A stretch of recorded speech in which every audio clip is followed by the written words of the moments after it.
Snow fell quietly over Plainfield, Wisconsin, the kind of snow that muffles every sound and hides what lies beneath. But beneath that silence, something unspeakable waited, a secret buried in the frozen soil and locked behind the door of a lonely farmhouse. When the sheriff's deputy stepped inside that November night in 1957, the air was thick with rot and decay. What they found there would scar the nation's imagination forever. The name Ed Gein would soon echo through history, not just as a murderer, but as the real-life monster who inspired Psycho, the Texas Chainsaw Massacre, and Silence of the Lambs. Before I tell you what happened next, tell me in the comments where you're watching from. I love knowing who's listening. To the townspeople, Ed Gein was harmless, quiet, strange, yes, but polite. He mended fences, helped neighbors, and never raised his voice. He lived alone after his mother's death, tending the same worn-out farm he'd been born on. But behind those weary eyes and gentle smile was a man whose mind had been fractured long before the world took notice. His story began decades earlier. Ed was born in 1906 to Augusta and George Gein, a deeply religious mother and a weak, alcoholic father. Augusta ruled her home with iron faith and fire and brimstone sermons. She preached that women were the root of sin, that the world was wicked, and that only she and her sons could remain pure. Ed listened. He always listened. She was his world, his reason, his God. When Augusta died in 1945, something inside him broke. The farmhouse became a mausoleum of her memory. He boarded up her bedroom, leaving it untouched. The furniture still dusted, her Bible still open. He lived among the ghosts of his own creation, surrounded by silence and decay. The rest of the house turned into chaos. Piles of junk, broken tools, and something far darker he dared not show the world. At first, it began with graveyards. The isolation, the grief, and the twisted devotion to his mother led him to the cemeteries at night. The moonlight guided his trembling hands as he dug through the frozen ground, searching for faces that reminded him of her. He told himself it was comfort. He told himself it wasn't wrong. But the truth was far worse. He brought pieces of the dead back home. He crafted things from them. Grotesque things. Masks made of skin. Bowls carved from skulls. Furniture stitched from flesh.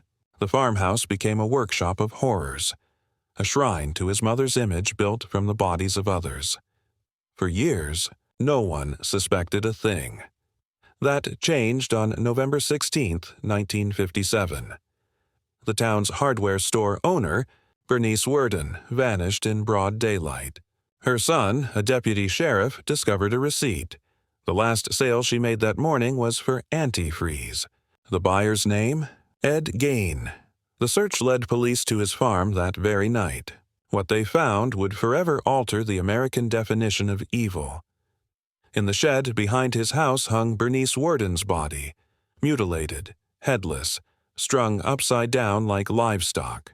Inside the farmhouse, the horror deepened. Skulls turned into bowls, lampshades of human skin, and faces carefully preserved, worn like masks. The smell was unbearable. Even seasoned officers stumbled out into the cold, gasping for air. The discovery shocked the nation. Newspapers couldn't print the details without warnings. The world demanded to know what kind of man could do such things. But Ed was no wild-eyed killer. In the interrogation room, he spoke softly, almost kindly, as if unaware of the terror he'd unleashed. He confessed with the calmness of a man describing chores. He admitted to grave robbing, at least 15 graves, and to killing 2 women, Bernice Worden and Mary Hogan, a tavern owner who had vanished 3 years earlier. Psychiatrists called him insane. Others called him evil. But perhaps the most haunting truth was that he didn't see himself as either. In his mind, he was still a boy, trying to bring his mother back. When asked why he made those masks, he answered simply, "I wanted to feel like her, to be her." The trial that followed was short. Ed Gein was found guilty but declared legally insane. He spent the rest of his life inside the walls of a mental institution, gardening, reading, and quietly fading into the same obscurity from which he'd emerged. But the world could never forget him. His story became legend, twisted, adapted, immortalized in horror films and novels. Norman Bates, Leatherface, Buffalo Bill, all born from the quiet farmer of Plainfield. Yet behind the gruesome fame was still that lonely man, shaped by fear, isolation, and a love that had curdled into madness. When Ed died in 1984, they buried him beside his mother in Plainfield Cemetery. Ironically, even in death, his grave couldn't rest. Years later, vandals dug it up, chipping away pieces of the stone, as if the world couldn't stop feeding on the horror he left behind. And maybe that's the cruelest truth of all, that monsters like Ed Gein don't just live in darkness.